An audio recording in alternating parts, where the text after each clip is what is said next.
نبی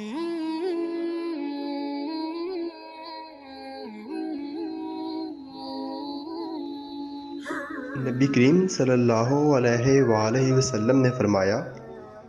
مہینہ کبھی 29 راتوں کا بھی ہوتا ہے، اسی لیے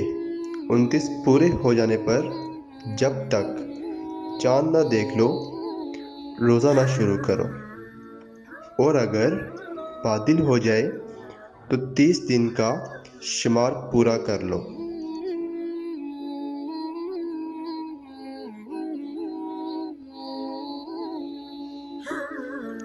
نبی کریم صلی اللہ علیہ وآلہ وسلم نے فرمایا،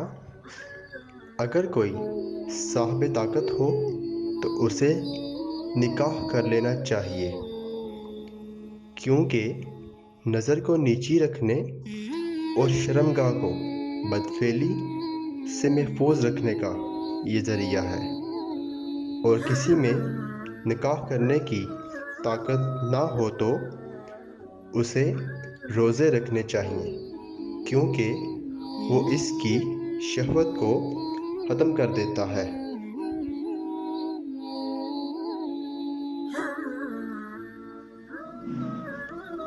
زید بن ثابت رضی اللہ عنہ سے روایت ہے، نبی کریم صلی اللہ علیہ وآلہ وسلم کے ساتھ ہم نے سحری کھائی،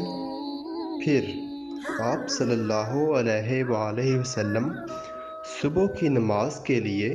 کھڑے ہوئے۔ میں نے پوچھا کہ سحری اور اذان میں کتنا فاصلہ ہوتا تھا، تو انہوں نے کہا کہ 50 آیتیں پڑھنے کے موافق فاصلہ ہوتا تھا۔